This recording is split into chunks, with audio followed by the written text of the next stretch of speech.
مفتی صاحب، آپ کو پتہ ہے کہ رسول اللہ صلی اللہ علیہ وسلم کی طرف جھوٹی بات نسبت کرنے کا انجام کیا ہے؟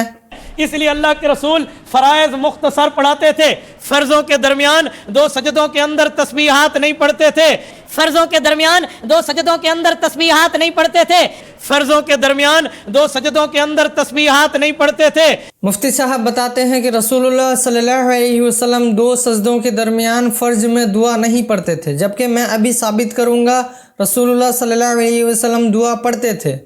تو نوافل کا مسئلہ اور ہے، فرائض کا اور ہے۔ تو نوافل کا مسئلہ اور ہے، فرائض کا اور ہے۔ میں نے کہا جو امام اعظم ابو حنیفہ نے فرمایا ہے سجدوں کے درمیان وہ تسبیح ثابت نہیں ہے، اس سے مراد اماموں کا مسئلہ، فرض نمازوں کا مسئلہ ہے، اور جو حدیث پاک میں ہے سجدوں کے درمیان تسبیح ہے وہ نوافل کا مسئلہ ہے۔ تو نوافل کا مسئلہ اور ہے، فرائض کا اور ہے۔ تو نوافل کا مسئلہ اور ہے، فرائض کا اور ہے۔ تو نوافل کا مسئلہ اور ہے، فرائض کا اور ہے۔ بسم اللہ والصلاۃ والسلام علی رسول اللہ۔ السلام علیکم میرے بھائیوں، کیسے ہیں آپ لوگ؟ امید ہے کہ آپ سب خیر و عافیت سے ہوں گے۔ تو میرے بھائیوں، مفتی واحد قریشی صاحب کو ایک سوال ہوا کہ 2 سجدوں کے درمیان دعا نبی کریم صلی اللہ علیہ وسلم پڑھا کرتے تھے، لیکن امام ابو حنیفہ منع کر رہے ہیں کہ یہ دعا نہیں پڑھنا چاہیے۔ اس دن ایک بندہ میرے پاس ایک مسئلہ لایا کہ دیکھو حضور پاک علیہ السلام 2 سجدوں کے درمیان ایک دعا پڑھتے تھے، اور یہ دیکھیں امام اعظم ابو حنیفہ نے لکھا ہے 2 سجدوں کے درمیان کوئی دعا منقول نہیں ہے۔ تو میرے بھائیو، اس کو مفتی واحد قریشی صاحب نے ایک تو نبی کریم صلی اللہ علیہ وسلم پر جھوٹ باندھا۔ انہوں نے فرمایا کہ رسول اللہ صلی اللہ علیہ وسلم فرض نماز میں نہیں پڑھتے تھے، جبکہ میں ابھی ثابت کروں گا رسول اللہ صلی اللہ علیہ وسلم فرض ہو یا نفل دونوں میں یہ 2 سجدوں کے درمیان دعا پڑھتے تھے۔ تو میرے بھائیو، سب سے پہلے حدیث ہے صحیح بخاری کی حدیث نمبر 820، جس میں امام بخاری ایک حدیث لے کے آئے ہیں جس میں نبی کریم صلی اللہ علیہ وسلم سجدہ، رکوع اور 2 سجدوں کے درمیان وقت اور رکوع سے سجدے میں جانے کا وقت، یہ چاروں ارکان کا وقت جو ہے وہ برابر ہوا کرتا تھا۔ تو میرے بھائیو، اس حدیث سے یہ پتہ چلتا ہے کہ نبی کریم صلی اللہ علیہ وسلم کا یہ چاروں ارکان کا وقت چونکہ برابر ہے، لہٰذا 3 ارکان میں دعا جو ہے احناف بھی مانتے ہیں، حنفی بھی مانتے ہیں کہ رکوع میں تسبیحات پڑھنا چاہیے، اور رکوع سے اٹھنے کے بعد بھی تسبیحات پڑھنا چاہیے، اور سجدوں میں تسبیحات پڑھنا چاہیے، لیکن 2 سجدوں کے درمیان کو امام ابو حنیفہ منع کر رہے ہیں کہ یہ دعا نہیں پڑھنا چاہیے، جبکہ مفتی واحد قریشی صاحب بتاتے ہیں یہ دعا امام ابو حنیفہ نے اس لیے منع کی ہے کہ یہ دعا جو ہے نماز کو مختصر کرنے کا حکم جو نبی صلی اللہ علیہ وسلم نے دیا، اس کے تحت امام ابو حنیفہ نے منع کیا کہ 2 سجدوں کے درمیان دعا نہیں پڑھنا چاہیے۔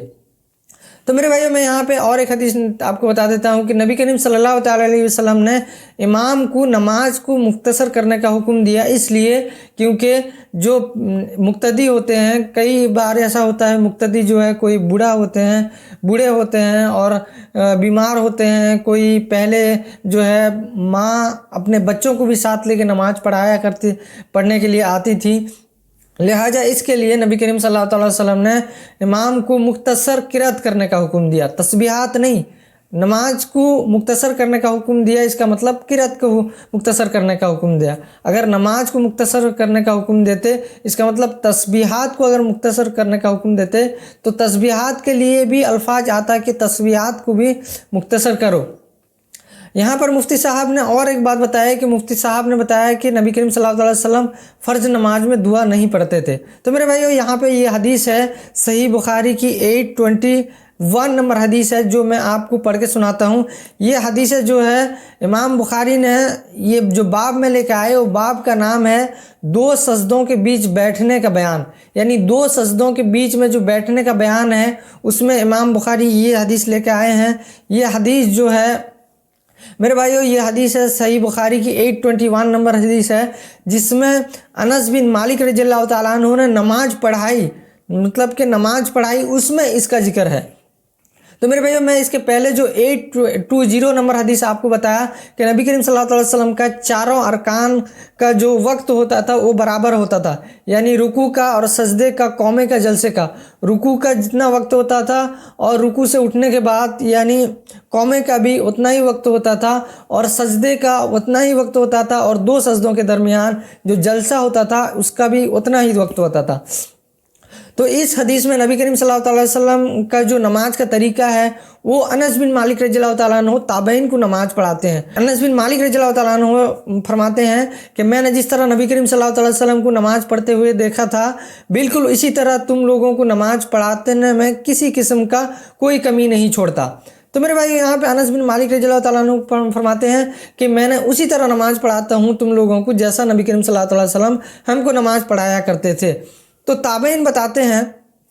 ثابت رضی اللہ تعالیٰ عنہ نے بیان کیا کہ حضرت انس بن مالک رضی اللہ تعالیٰ عنہ کا ایک ایسا عمل کرتے تھے جیسا میں تمہیں کرتے ہوئے نہیں دیکھا۔ یعنی ثابت رضی اللہ تعالیٰ عنہ کسی کو نماز پڑھتے ہوئے دیکھے جس میں انہوں نے یہ عمل ان کے کرتے ہوئے نہیں دیکھا کہ وہ جو ہے 2 سجدوں کے درمیان جو ہے وہ بیٹھنے کا فاصلہ جو ہے وہ کم کیا کرتے تھے۔ تو جس میں ثابت فرماتے ہیں کہ جب انس بن مالک رضی اللہ تعالیٰ عنہ جب نماز پڑھتے تھے، وہ جب رکوع کو جاتے تھے اور رکوع سے جب اٹھتے تھے پھر وہ یہ محسوس کرتے تھے، مطلب اتنا دیر وہاں پہ کھڑے رہتے تھے، وہ ان کو ایسا لگتا تھا کہ شاید یہ سجدے میں جانا بھول گئے۔ اسی طرح جب وہ ایک سجدے سے اٹھتے تو اتنا دیر بیٹھتے کہ لوگوں کو لگتا کہ شاید یہ دوسرا سجدہ کرنا بھول گئے۔ تو میرے بھائیو یہاں پہ انس بن مالک رضی اللہ تعالیٰ عنہ اسی طرح نماز پڑھایا جیسے نبی کریم صلی اللہ علیہ وسلم نے ان کو نماز پڑھایا کرتے تھے۔ تو میرے بھائیو یہاں جو ہے یہ فرض اور نفل کا مسئلہ نہیں ہے۔ مفتی صاحب نے بتایا کہ امام ابو حنیفہ نے جو رکوع دو سجدوں کے درمیان جو دعا پڑھنے کے لیے ممانعت فرمائی کہ دو سجدوں کے درمیان دعا نہیں پڑھنا چاہیے، وہ جو ہے وہ نفل کا مسئلہ ہے، وہ جو ہے وہ فرض کا مسئلہ ہے۔ نفل میں جو ہے جتنا دعا پڑھنا ہے پڑھیے، لیکن فرض میں دو سجدوں کے درمیان دعا نہیں پڑھنا چاہیے۔ جبکہ اس حدیث سے ثابت ہوتا ہے کہ انس بن مالک رضی اللہ تعالیٰ عنہ وہی نماز پڑھ رہے ہیں جو نماز نبی کریم صلی اللہ علیہ وسلم ان کو پڑھایا کرتے تھے۔ اور وہ کیسے نماز پڑھ رہے ہیں کہ وہ چاروں ارکان کا وقت جو ہے وہ برابر کرتے ہیں۔ تو میرے بھائیو وہ 2 سجدوں کے درمیان وہ جو اتنا فاصلہ دیتے ہیں، اس کا مطلب وہ 2 سجدوں کے درمیان دعا پڑھتے تھے۔